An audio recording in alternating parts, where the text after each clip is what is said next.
trabalhador desta casa, e hoje eu vim aqui para nós falarmos sobre o capítulo 22 do nosso livro segundo o Espiritismo, do Evangelho segundo o Espiritismo.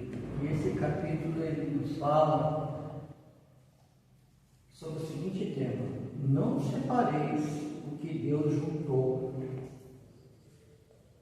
A indissolubilidade, palavra difícil, do casamento e o divórcio. Então vamos ler primeiro o contexto bíblico, a situação. Mais uma vez, Jesus estava diante dos fariseus e esses moços questionando eles. Os fariseus eram todos os doutores da lei, eram os conhecedores da lei mosaica, bem fundo. E eles, fariseus, dizem assim: os fariseus também vieram até ele para tentá-lo. Ele disseram: é permitido a um homem repudiar sua mulher, por qualquer motivo que seja? Ele lhes respondeu: não lestes que aquele que criou o homem, criou-os desde o princípio, macho e fêmea, e que disse: por essa razão, o homem deixará seu pai e sua mãe e se unirá à sua mulher, e os dois serão uma só carne. E assim, não são mais dois, mas uma só carne. Portanto, que o homem não separe, que Deus juntou. Os fariseus, para variar, ficaram muito contentes com a resposta dele e arguíram novamente, e retrucaram. Mas então, por que Moisés ordenou que se desse carta de divórcio à mulher e que se a repudiasse?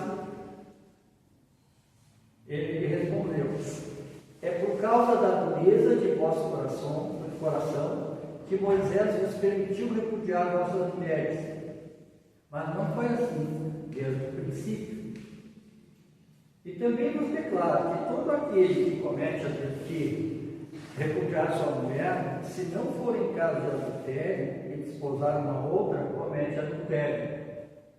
E que aquele que desposar a mulher que um outro houver repudiado, também comete adultério. Este é o texto.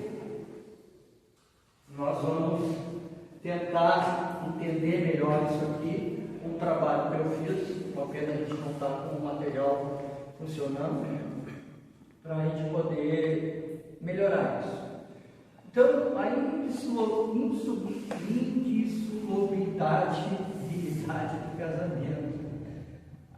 Quando eu falo em casamento aqui, vamos entender como uma união de dois seres que se amam.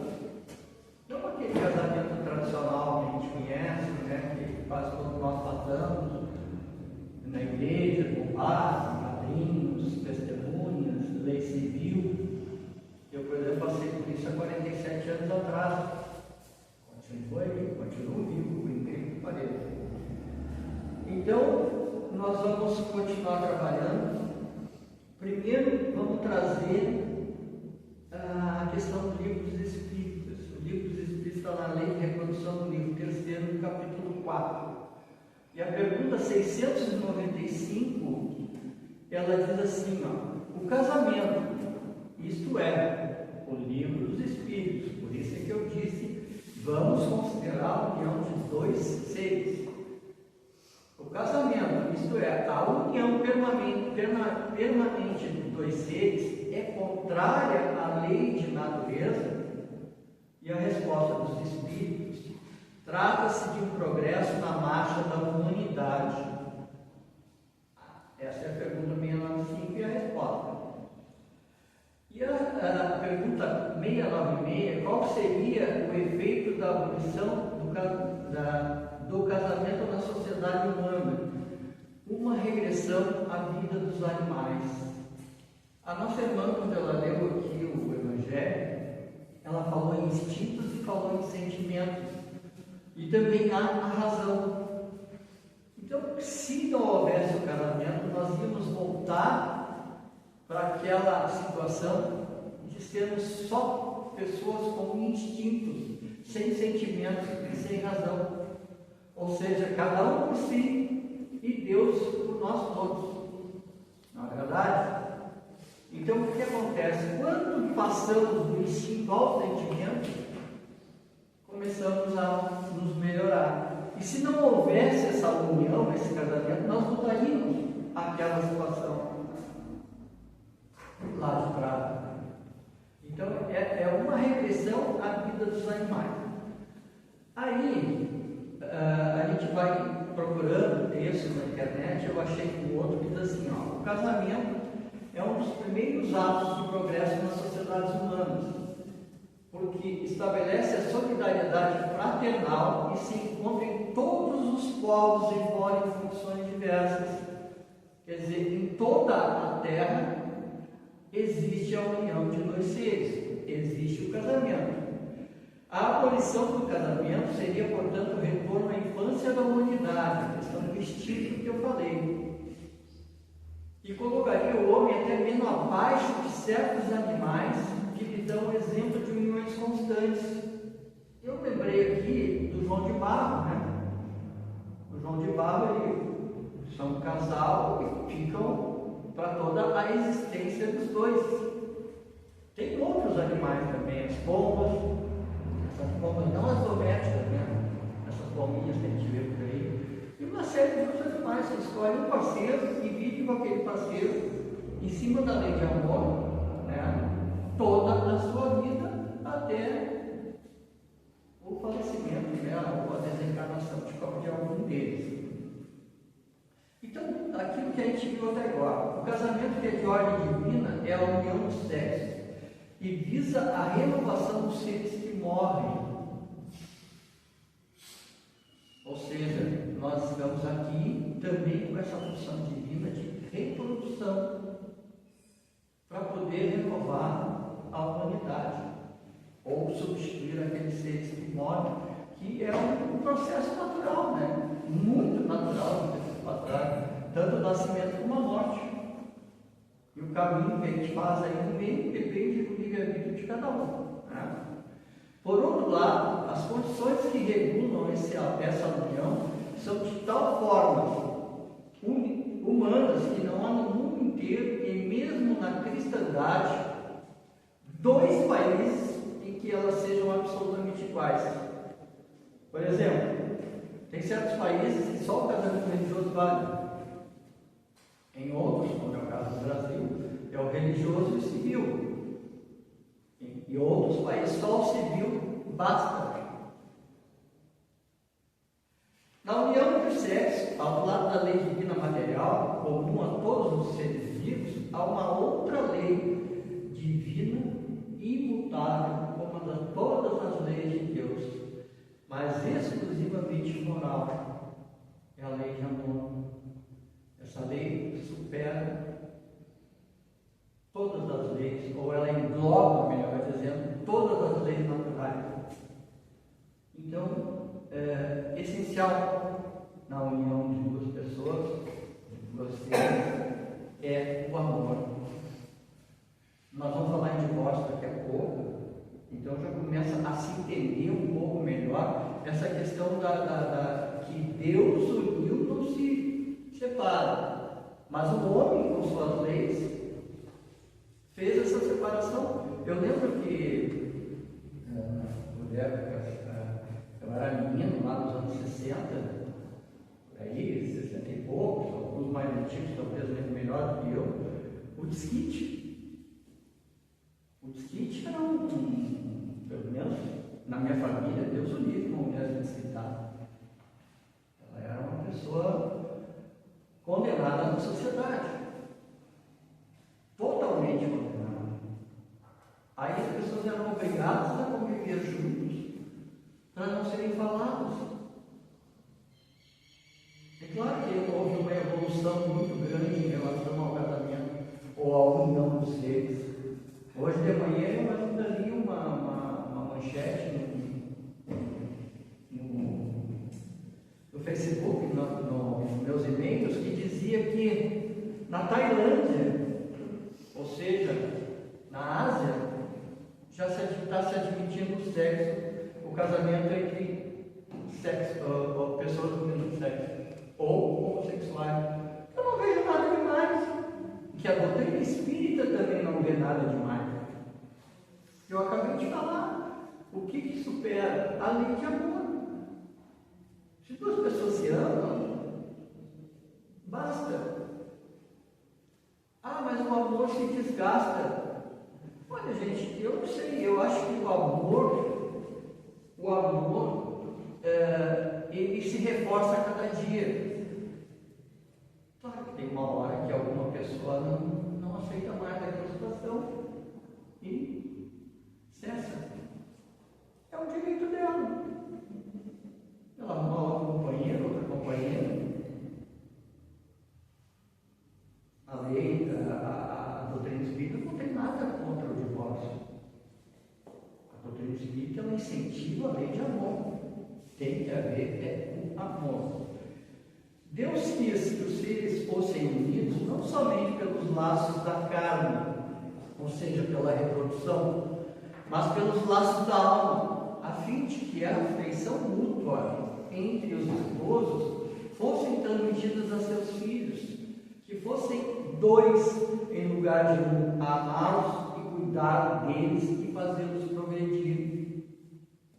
Quer dizer, isso passa de geração para geração, essa união de duas pessoas com o intuito de educar filhos, de criar uma sociedade cada vez melhor, sempre calcando os passos de Jesus e honrando a Deus. Não é verdade? Emmanuel, no livro Vida e Sexo, com psicografia do Chico Xavier, ele nos diz assim: o casamento implica um regime de vivência pelo qual duas criaturas se confiam uma à outra. O que é confiança? A gente pode traduzir confiança como fé. Fé é confiança. Se eu tenho fé na minha parceira, eu confio nela. Se eu tenho fé em Deus, eu confio nele. Então essa fé, essa confiança, ela é também em cima de uma assistência mútua.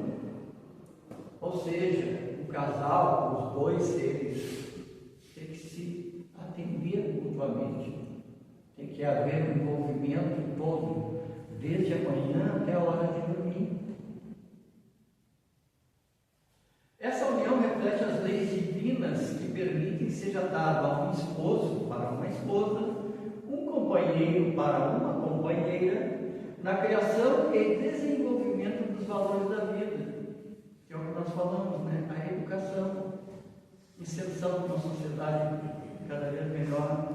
Olha quanto a nossa vida hoje mudou em relação a 50 anos atrás, 40 anos atrás. Todo o progresso que teve,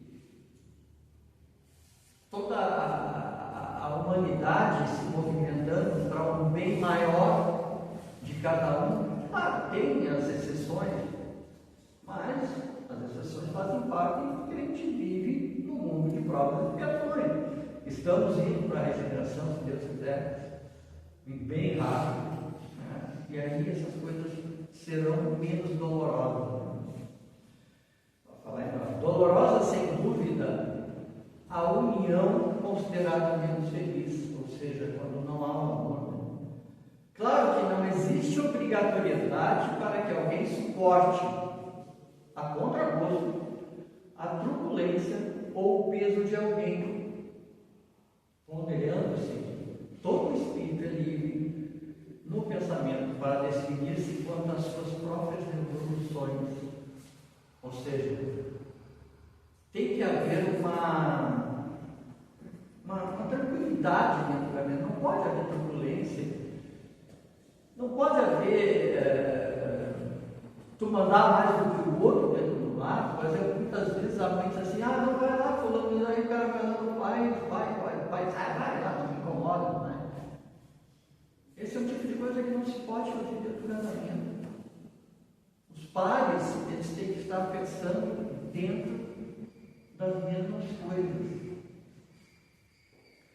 Que haja, porém, equilíbrio suficiente nos casais ungidos pelo compromisso afetivo, para que não se perca a oportunidade de construir a verdadeira libertação. Então, nas ligações terrenas, nós temos as alegrias e provações. Quando há alegria, é ótimo. Mas e quando não tem alegria, que bate a tristeza e as reprovações, aí é que essa união é colocada à prova, aí é que o amor supera essas provas. Muitos de nós sofremos muitas faltas de coisas materiais. O dinheiro, muitas vezes, é um agravante na relação de um casal. O trabalho, depois nós vamos ver um pouco mais adiante essa questão da mulher saindo para trabalhar. Recebemos quase sempre no companheiro da vida íntima os reflexos de nós mesmos, dos nossos próprios. Eu lembro que se dizia isso, não sei se alguma vez isso é verdade ou não, mas o homem sempre procura alguém parecido com a mãe e a mulher sempre procura alguém parecido com o pai. Não sei se isso é verdade. Não sei, sinceramente não sei. Creio que isso seja um exemplo para o que nós acabamos de falar aqui. Podem surgir colheitas de momentos anteriores a perturbar a relação.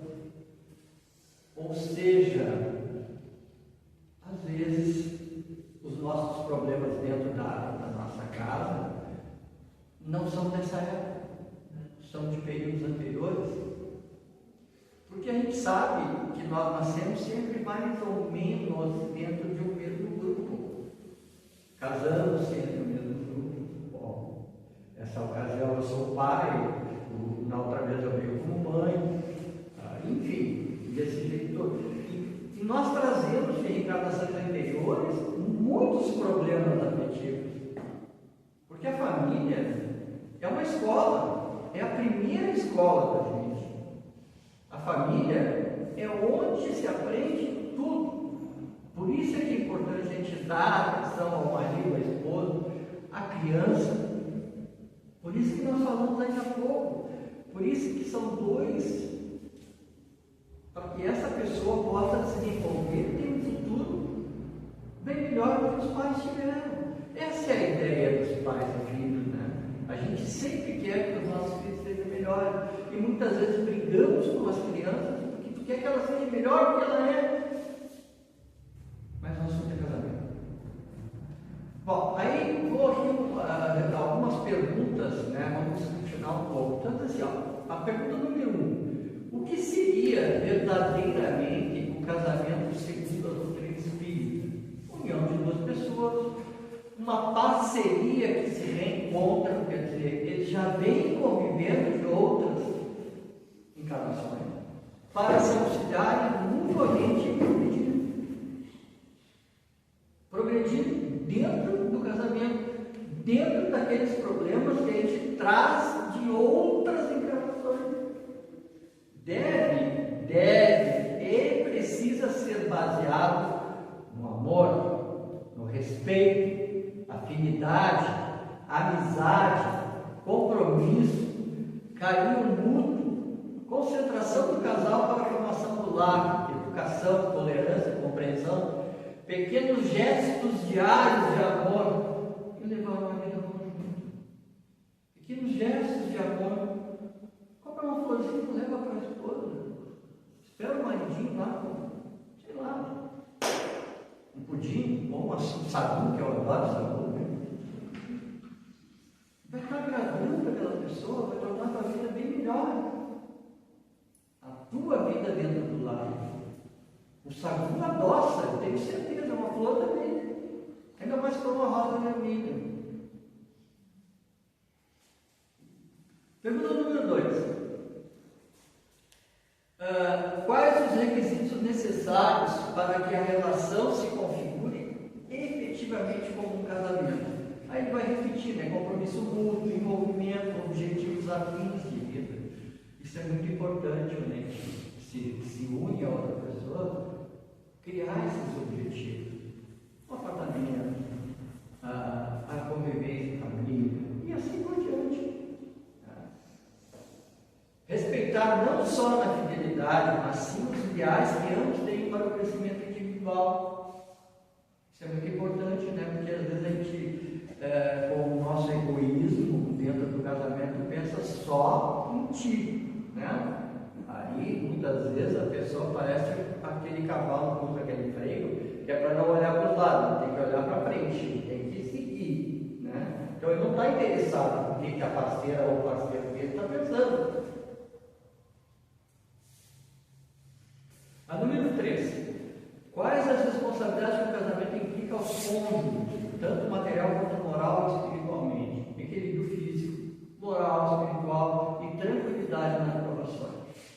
Com fé e equilíbrio espiritual, vencemos problemas materiais, consertamos erros que são resultado desse crescimento da moral de Jesus. Consertamos erros. Essa é uma das finalidades do casamento. E aí eu recomendo a todo mundo que o Evangelho no lar. Isso é uma ferramenta maravilhosa. Se não tiver ninguém para fazer, faz sozinho. É a tua hora. É a mesma coisa quando tu vem no centro espírita, é a tua hora. Tu tem que chegar aqui no teu centro espírita e pensar em você. Não em quem está lá fora. Por isso, muitas vezes a gente pede, olha, desliga o telefone, põe o silencioso. Se tu está aqui dentro, tu veio para cá em busca de algo para ti te melhorar. E se tu não te melhorar, tu não vai conseguir melhorar ninguém no todo. E por incrível que pareça, parece egoísmo, mas não é. Tu pensar em ti nesse momento de paz, nesse momento de estar junto com aquela pessoa, tu tem a tua importância maior. Mas essa importância maior, esse egoísmo, é uma forma de tu também proteger aqueles que estão à tua volta. A gente fala de egoísmo, mas não é. Porque eu nunca vi um médico doente atender um doente. Assim, é uma pessoa doente querer dar conselhos para outras pessoas. Não tem. 4. Qual a finalidade do casamento? Além da união do sexo, para amparar a renovação do ser que morre, é um crescimento a dois, reajustando erros do passado. Nós sabemos também sobre isso, o relógio está correndo. Joana de Ângeles, no SOS Família, escreve: há sinais de alarme que podem informar a situação de dificuldade numa união conjugal. Ela deve ter 8 ou 10 aqui. Tá? Quais são esses sinais? Quais são dentro de uma relação? Primeiro, silêncios injustificáveis quando esposos estão juntos. Ou seja, estou contigo, mas não estou. Não é o estamos juntos que ele é habilitado a te falar. Tédio inexplicável quanto à presença do companheiro ou companheira. Sono, sei lá, não pode tentar. Enfim. Ira, ou seja, raiva disfarçada quando o consorte ou a consorte emite uma opinião. Quer dizer, eu digo uma coisa, para com isso, não me incomoda, eu tenho mais que pensar, estou aqui vendo a minha internet aqui, não estou vendo meu Facebook. Não é verdade? Saturação dos temas habituais, versados em casa, ou seja, aquele diálogo do casal, fugindo para intermináveis leituras de jornais ou inacabáveis novelas de televisão, ou Facebook, Instagram, vamos botar. Vocês estão tirando a concentração. Irritabilidade consumaz, sempre que se avizinha lá, quer dizer, tu está chegando em casa e vai ter que ir lá para casa, vai começar toda aquela guerra de novo, todo aquele problema de novo. Acho que eu vou ficar aqui no bar e vou tomar mais um. Essa é uma das piores coisas que pode acontecer.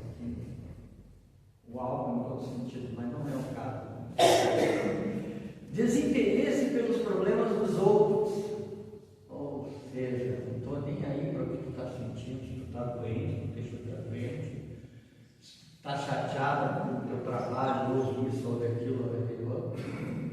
Eu também tenho os meus. Se não sentar e não conversar. Falta de intercâmbio de opiniões. Muitas vezes é bom nem dar opinião. Conselho de alguém que é casado há bastante tempo. Atritos contínuos que tenham fagulhas de ira, civilidade capazes de provocar incêndio em formas de agressão desta ou daquela maneira. Atritos contínuos. Gente, como isso aqui é interessante, porque às vezes a gente está conversando com o marido ou com a esposa e tu lembra coisa de 30 anos atrás. E aí aquilo cria uma crise. Ela passou, gente, pelo amor de Deus. Tem que viver o hoje, porque o amanhã Deus vai nos prover, com certeza. E quando nós vamos dormir, temos que agradecer o dia de hoje, porque nós estamos vivos, porque nós conseguimos passar ele e dizer que tomara que o de amanhã seja igual ao de hoje. Não importa os problemas que tu teve durante aquele dia, tu passou. Isso é importante. Tu passou. Não é verdade? Vamos falar um pouquinho agora, já que nós falamos essas questões todas aí dos alarmes, né? Vamos falar um pouquinho sobre o divórcio. Então, o divórcio, numa perspectiva espírita, definido como a dissolução da vida dos vínculos conjugal, o que permite às partes um novo matrimônio. O divórcio já era conhecido na antiga China, na Grécia, na Roma, embora tenha sido instituído legalmente no Brasil há pouco mais de 30 anos, em 77, não me engano. A instabilidade do casamento, que constitui uma característica deste final do século, tem sido atribuída a fatores diversos. Redbrook, já fui ver quem era esse moço aqui, um alemão da Segunda Guerra, pertenceu ao Terceiro Reich lá. Ele afirma que, com a progressiva emancipação econômica da mulher, surgiu um novo direito de família, diferente do direito clássico. A princípio, desintegrou-se a família operária pela corrida da mulher às fábricas. Mais tarde, o mesmo fenômeno ocorreria com a família pequena burguesa, pelas necessidades advindas do trabalho e de subsistência, que a mulher teve que sair para poder também sustentar a casa, que é natural. O casamento tem que primar pela ordem dedicada, mas é importante, importantíssimo, tanto o homem quanto a mulher trabalhar. A ausência da mulher no lar, passando para a fábrica ou escritório, teria sido reputada como uma das causas fundamentais da instabilidade do matrimônio em diversos países, por consequência do divórcio. Quer dizer, essa saída da esposa de casa, né? Aqui ele está falando mais diretamente do casamento que a gente conhece tradicional, é que gerou a maioria dos divórcios. Ou seja, quando a mulher começou a entender os direitos dela, né? Porque sempre foi muito oprimida, né? E eu estou falando aqui não como machista, mas como homem, né?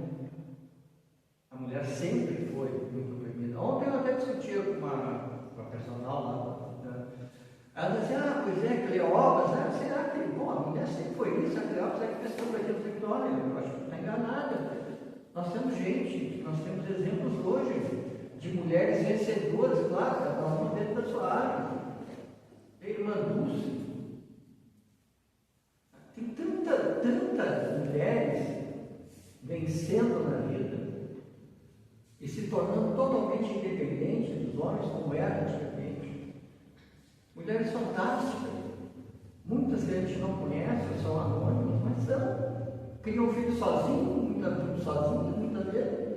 Olha, criar um filho, gente, não é fácil. Neto é bom, neto eu gosto, mas filho sempre foi um pequeno problema. Conceito e origens do divórcio. Em sua acepção ampla, o divórcio pode ser definido como a dissolução conjugal. Foi criado em 26 de dezembro de 77. No artigo 24 diz que o divórcio foi termo ao casamento e e aos efeitos civis do matrimônio religioso. Aí volta de novo um pouco de história. Desde a sociedade mais antiga, o divórcio tem sido uma viva frequência dos costumes. Na China antiga, por exemplo, admitia-se a separação, mas o marido que abandonasse a mulher, sem justa causa, receberia 8 chibatadas. 8, só 8. Eu acho pouco, mas tudo bem. Na Índia, o Código de Manu permitia o repúdio da mulher pelo marido, desde que ela sofresse de moléstia incurável ou fosse viciada no uso de licores inebriantes. Olha, ela não podia nem tomar um. Assim como no caso de esterilidade, depois de 8 anos de casamento, quer dizer, 8 anos, se ela não engravidasse, poderia ter o divórcio. Agora é mais interessante, na Grécia Antiga, o divórcio já era conhecido. Em Roma havia o divortium, que é latim, né? Em que deveria haver um mútuo consentimento, ou seja, o casal consentia o divórcio com o outro. E o repúdio de iniciativa apenas do marido, sem necessidade de motivo. Não quero mais se casar. Está resolvido. Né? No final do Império Romano, o costume do divórcio se generalizou e segundo alguns, os exageros das separações conjugais e a poligamia foram fatores importantes na desintegração do estatuto da família de Roma Imperial. Vejam que importância, né, do casamento, da união e da família. Ainda dentro do assunto, conceitos e origem do divórcio, aqui é mais hilário ainda. Havia o divórcio dos homens de bem. Não sei se é um divórcio do homem de bem, não consegui pesquisar. O divórcio por cansaço. Mas ele já estava cansado de se separar. O divórcio dos que mudavam de esposa por ano. É como o carro. O cara trocava a esposa todo ano. Havia, esse aqui é melhor ainda, havia o divórcio por cálculo, como prova Cícero, que repudiou Terência, não porque lhe houvesse esta contestada alma, ou seja, tivesse deixado de amá-lo, mas porque ele precisava de um novo dote para satisfazer os desejos.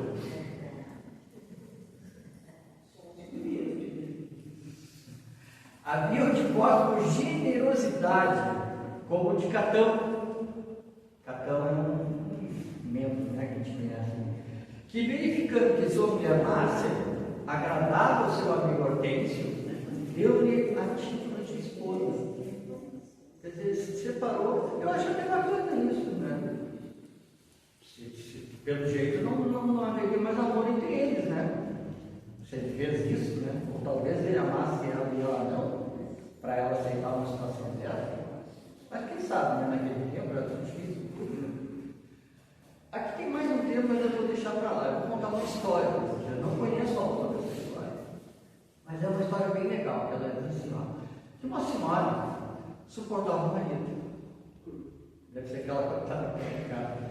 Após muitos anos de casamento, em que o marido vivia aprontando, discutindo, bebendo, a senhora finalmente, como a gente diz, foi descansar.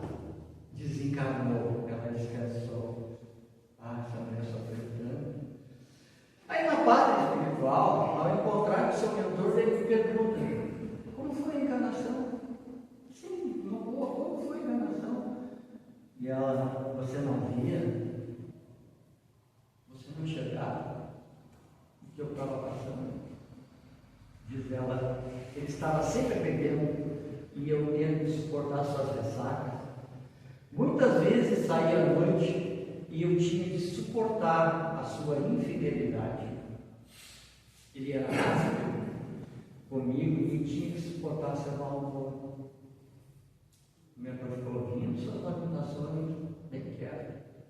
Quando ela parou, o mentor fez a seguinte pergunta: minha irmã, Jesus nos disse: amai-vos uns aos outros, ou suportai-vos uns aos outros. E ela respondeu: amai-vos, disse ela, amai-vos uns aos outros.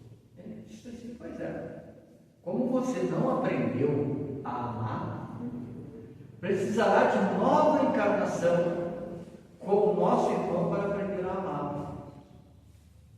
Se já tivesse feito isso, ao invés de apenas suportá-lo por conveniência, não precisava voltar a esta prova. Quer dizer, ela não descansou, ela vai ter que voltar novamente. Então é importante isso aqui, ó. O amor é fundamental numa relação de amor.